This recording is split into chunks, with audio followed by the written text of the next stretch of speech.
Comme tu peux le voir, je ne suis pas dans mon habitat naturel cette semaine, je suis censé être au ski, sauf qu'aujourd'hui la météo est tellement pourrie que, au lieu de faire la chose que je préfère faire au monde, c'est-à-dire le sport, bah, je me retrouve à faire la deuxième chose que je préfère faire, c'est-à-dire travailler. Du coup, aujourd'hui je vais parler des implants capillaires. Les implants capillaires, la greffe de cheveux, c'est une pratique qui se démocratise de plus en plus et malheureusement, les résultats varient énormément. Certains ont des résultats qui sont bluffants, extrêmement naturels, extrêmement réalistes et durables. Et d'autres ont des résultats terribles, ils finissent défigurés. Donc si toi tu as envie de faire partie de la première catégorie de résultats, je te conseille de regarder cette vidéo jusqu'au bout parce que dans cette vidéo je vais te partager des informations qui sont extrêmement importantes à savoir et à comprendre avant de faire des implants capillaires. Et surtout, je vais te donner les critères de sélection pour savoir si une clinique est une bonne clinique ou pas. Parce qu'en général, les résultats dépendent grandement du choix de la clinique. Mais ils dépendent aussi de tes habitudes et de ce que tu fais en amont, en fait, avant de faire des implants capillaires. Ce que j'entends par là, c'est que ce qu'il faut comprendre avant toute chose, je l'ai déjà dit dans plusieurs vidéos, les implants capillaires ne traitent pas la calvitie, ne traitent pas la chute de cheveux.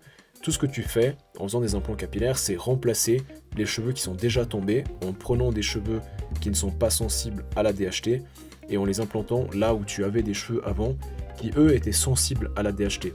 Donc tu as perdu des cheveux parce qu'ils étaient sensibles à la DHT et tu as remplacé ces cheveux par des cheveux qui ne sont pas sensibles à la DHT et donc qui ne risquent pas de tomber par la suite. Mais le problème avec ça, c'est que si tu ne prends pas de traitement contre la calvitie, en fait tous les cheveux qui te restent ici, tu vas les perdre, ils vont continuer de tomber vu que ce sont des cheveux qui sont encore sensibles à la DHT.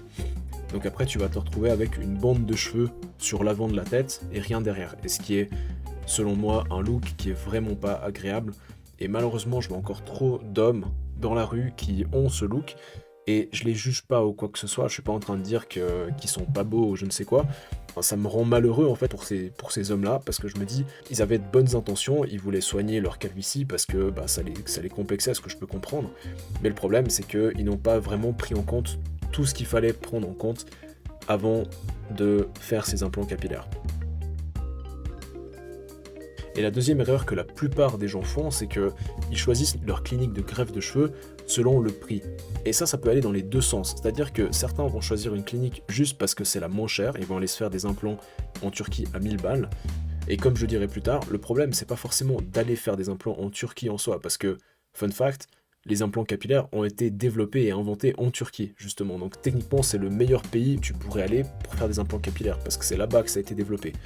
Le problème, c'est que en Turquie, tu as toutes sortes de cliniques avec toutes sortes de méthodes et toutes sortes de niveaux de qualité. Donc ça sert à rien de choisir une clinique juste parce que c'est la moins chère. Et au contraire, ça ne sert à rien de choisir une clinique juste parce que c'est la plus chère. C'est pas parce que tu vas faire des implants à 10 000 balles qui seront forcément meilleurs que des implants à 5 000 ou à 3 000 balles. Ça n'a absolument rien à voir. En fait, ça dépend de où tu les fais parce que selon le pays où tu vas les faire, le pouvoir d'achat et le coût de la vie il sera différent, donc les prix des opérations seront différents. Mais ça, ce n'est pas forcément un gage de qualité. Mais alors, qu'est-ce qui est un gage de qualité? Et là, on arrive sur les critères de choix lorsque tu vas sélectionner en fait la clinique dans laquelle tu vas faire tes implants capillaires. Là, je vais te proposer une liste en fait de questions qu'il va falloir que tu te poses lorsque tu vas choisir ta clinique. Donc la première question qu'il va falloir que tu te poses, c'est qui? Qui va faire ton opération? Est-ce que ça va être le chirurgien en lui-même, ou bien est-ce que ça va être les assistants du chirurgien, ou bien est-ce qu'il le fait avec une machine? Ça va déterminer la qualité de l'opération, parce que si c'est le chirurgien en lui-même qui a 20 ans d'expérience, tu n'auras pas forcément les mêmes résultats que si c'est ses assistants qui sont là peut-être depuis 6 mois, 1 an ou 2 ans ou je ne sais quoi.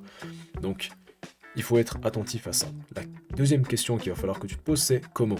Quelles sont les méthodes proposées? Est-ce que le chirurgien va, comme je l'ai dit tout à l'heure, ça rejoint un petit peu, est-ce que le chirurgien fait ton opération avec une machine robotisée qui fait le truc à sa place sans qu'il fasse rien?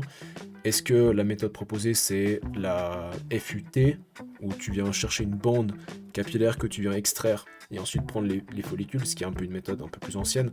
Ou bien est-ce qu'il utilise des méthodes plus récentes telles que le FUE ou bien le DHI, Direct Hair Implantation, donc en fait où tu viens chercher, ça c'est la méthode on va dire la plus récente, c'est où tu viens chercher un bulbe et tu viens le réimplanter directement, et ça préserve beaucoup plus les bulbes qui vont être réimplantés, parce que des fois, si tu laisses, en général la méthode FUE par exemple, tu viens prélever le bulbe, tu le mets dans une espèce de cuve comme ça, et ensuite tu viens faire le chirurgien vient percer ici, là où il va implanter les cheveux, et ensuite tu viens chercher les bulbes et il vient implanter les cheveux. Et des fois, cette méthode, le fait d'extraire et de faire patienter les bulbes avant de les réimplanter, bah, ça va réduire le taux de survie des bulbes. Parce que justement, s'ils restent dans un environnement où ils ne sont pas irrigués correctement, bah, il y en a beaucoup plus qui risquent de mourir.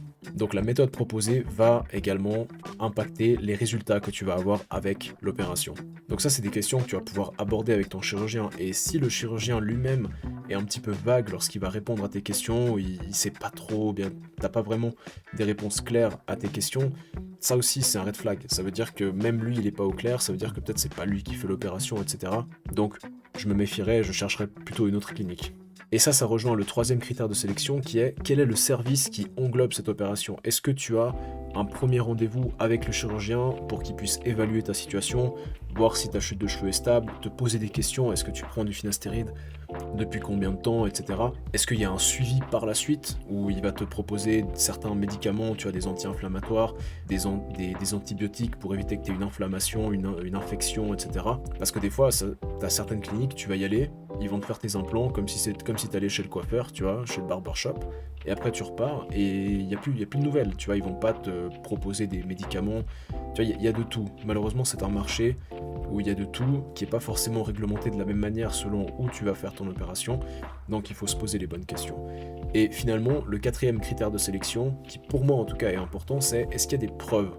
Est-ce que sur le site web, tu peux facilement trouver des résultats avant-après de la clinique à laquelle tu t'intéresses? Et s'il y a des avant-après, est-ce qu'ils ont l'air naturels? Est-ce que la ligne frontale est, on va dire, adaptée à la forme du visage de la personne, toutes ces choses-là? Est-ce que, par exemple, tu vois que le chirurgien, parce que des fois, dans les avant-après, il précise combien de greffons ils ont utilisé. Est-ce que tu vois, par exemple, tu regardes, il a juste recorrigé une ligne frontale et puis tu vois que c'est 2000 greffons, bah là, peut-être que c'est un chirurgien qui fait pas les choses correctement et qui n'a pas pour habitude d'employer, on va dire, une méthode très durable concernant les opérations qu'il fait à ses patients. Donc voilà, c'était une vidéo sur les implants capillaires. Je sais que c'est pas un sujet que je traite très souvent. Je suis plus dans la prévention que la guérison avec les implants. Mais si ce sujet te parle et que tu aimerais que je le traite un peu plus en détail, n'hésite pas à me le dire en commentaire. Je me ferai un plaisir de répondre à la demande de mon audience. Et bien sûr, si tu as tiré de la valeur de cette vidéo, n'hésite pas à t'abonner et à liker. Toi, ça ne te coûte rien, et pour moi, ça vaut de l'or parce que ça permet de soutenir et de faire grandir ma chaîne. Et autrement, moi je te dis à très bientôt.